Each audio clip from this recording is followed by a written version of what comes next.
पैसों से गुजारा नहीं होगा। कल को गुड़िया बड़ी होगी, स्कूल जाएगी, तो खर्चे होंगे। मधुवन के जंगल में मम्मा चिड़िया का एक छोटा सा घर था। उसमें उसकी सास और उसका पति रहता था। हाल ही मम्मा चिड़िया के अंडे से एक प्यारी सी बेटी बाहर आती है।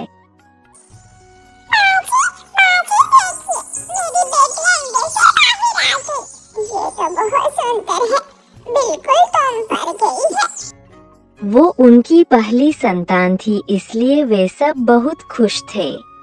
ये तो गुड़िया जैसी है, हम इसका नाम गुड़िया रखेंगे।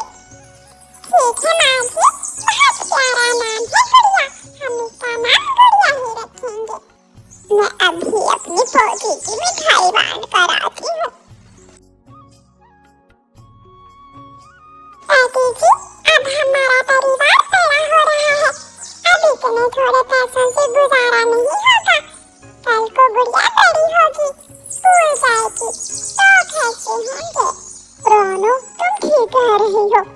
मेरा एक दोस्त दूसरे जंगल में काम के लिए गया हुआ है, उसका कोई अपना कारोबार है। मैं भी दूसरे जंगल जाकर अपना कोई कारोबार शुरू करूँगा, तुम चिंता न करो। फिर कुछ दिन बाद पापा चिड़ा दूसरे जंगल कमाने के लिए निकल जाता है और व्यापार शुरू करने के लिए अपने साथ पैसे भी ले जाता है घर से।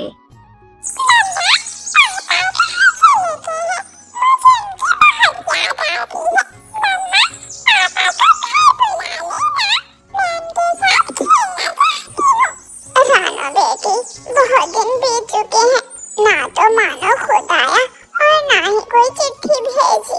माँ जी, आप परेशान न हो, मैं उनको चिट्ठी लिखती हूँ।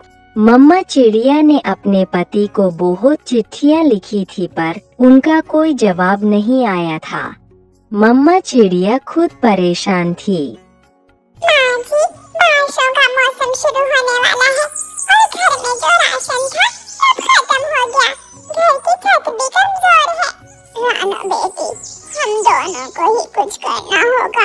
आज ही हम काम की तलाश में निकलते हैं। बारिश का कुछ पता नहीं, हम ये छाता भी ले जाते हैं। मम्मा चिड़िया और उसकी सास घर से काम की तलाश में निकल जाती है।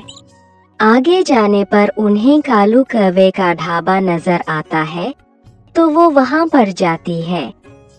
कालू भैया, हम नौकरी की तलाश में निकले हैं। अगर आपके पास कोई काम है तो बता दे, बदले में हमें कुछ राशन दे देना। हाँ, मुझे एक पक्षी की जरूरत तो है। तुम मेरे बर्तन धो दो, मैं तुम्हें खाना दे दूंगा। मम्मा चिड़िया और उसकी सास ढाबे के सारे बर्तन धो देती है। उसके बाद कालू कौवा उन्हें खाना दे देता है, जिसके बाद वो खाना खाकर थोड़ा सा खाना बचाकर अपनी बेटी के लिए भी जाने लगती है। तभी बारिश भी शुरू हो जाती है, तो कालू कौवा उनको रोकते हुए कहता है, अरे अरे रानो, कहाँ जा रही हो? मैंने तो सिर्फ तुम्हें खाना देने का कहा था, तुम्हारी सास ने भी खाना खाया है। चलो अब इसके खाने के पैसे दो। मेरे पास तो कुछ भी नहीं है। अरे कौवे, ये कैसी बातें कर रहे हो? मेरा बेटा आ जाएगा तो मैं तेरे पैसे दे जाऊंगी। अगर पैसे नहीं है तो ये छाता दो। मम्मा चिड़िया से कालू कौवा वो छाता छीन के ले जाता है। बेचारी दोनों सास बहू बारिश में भीगने लगती है। अब दोनों जैसे तैसे घर लौटने लगती है, तो रास्ते में एक डाकू आ जाता है। उनको परेशान करने लगता है। जो कुछ भी है निकाल दो, जल्दी करो। हमारे पास कुछ नहीं है, हमें खाने दो। पैसे धोने से चावल है, मेरी बेटी भूखी है सुबह से, हमें खाने दो। अगर कुछ नहीं है तो चिड़िया तुम्हें ही ले जाते हैं। तुम्हारे दिल गुर्दे बेचकर ही कुछ पैसे मिल जाएंगे। ऐसा कहते हुए डाकू हंसने लगता है। मम्मा चिड़िया की सास बहुत डर जाती है, पर मम्मा चिड़िया थोड़ी हिम्मत दिखाती है और डाकू को तेज धक्का देकर वहां से दोनों सास बहू भाग जाती है। और जब घर आती है तो देखती है बारिश की वजह से उनके घर की छत टपकने लगती है।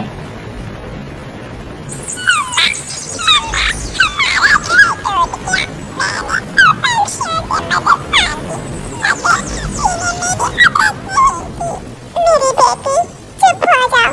माँ जी, अब हमें यहाँ से जाना होगा, वरना बारिश में भीगकर हम बीमार हो जाएंगे। मगर बेटी, हम कहाँ जाएंगे? माँ, कोई ना कोई ठिकाना तो मिल ही जाएगा। फिर वो तीनों निकल जाते हैं। काफी दूर जाने पर उन्हें एक होटल नजर आता है। माँ जी, देखो, वो सामने होटल है, हम वहाँ जाते हैं। हाँ बेटी, चलो, हो सकता है हमें यहाँ ही आश्रय मिल जाए। फिर वो तीनों होटल के अंदर चली जाती है तो वो देखती है कि वहाँ पापा चिड़ा थे।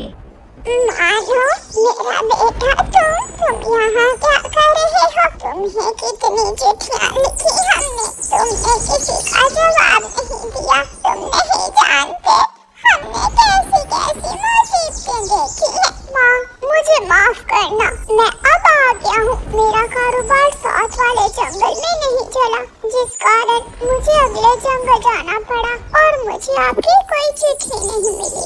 चलिए, हम अपने नए घर चलते हैं। मैं अपने कारोबार को चलाने में कामयाब हो गया। अब हमारी सब तकलीफें दूर हो गई हैं। गुड़िया ऐसे कहते हुए अपने पापा के गले से लग जाती है। इस तरह मम्मा चिड़िया का परिवार नए घर में खुशी खुशी मिलकर रहने लगता है।